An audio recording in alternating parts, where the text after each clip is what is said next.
The village of Kachiri is a shadow of what it used to be.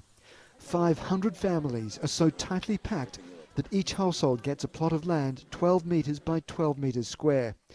There's barely enough room for their huts, let alone somewhere to grow food, build schools, or bury their dead. It now belongs to a powerful member of a local militia who says he bought it legally and has the title deed to prove it. Villagers gathered to tell us their version.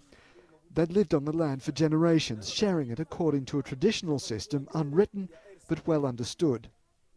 But when rebels and government forces began to fight here, they fled to a camp. After 3 years, they returned to find their land had gone. Is it right for one person to own 300 or 400 hectares of land, while 3,000 people are occupying just 24 hectares? Is that fair, really? What's happening here is a massively complex problem with at least 3 layers to it.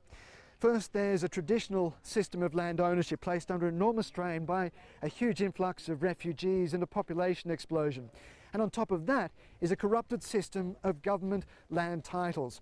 It's all created enormous conflict right across the region. The UN reckons fighting has forced at least 1 million people to abandon their homes. The causes of the bloodshed are complex, but people here say conflict over land lies at its root. Most of the militias were formed to defend each tribe's land. More displacements mean more disputes and yet more fighting. Nelly LUMBULUMBU is a lawyer helping settle disputes. She says colonial officers drafted the law governing land in 1959 with no understanding of its consequences. This law has been the main reason why there are so many disputes, because it doesn't reflect the reality. Once they incorporate these realities, only then can we have peace.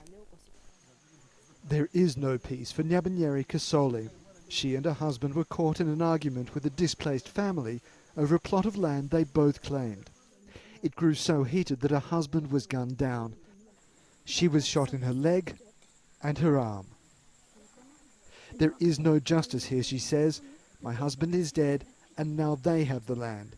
There is nothing I can do.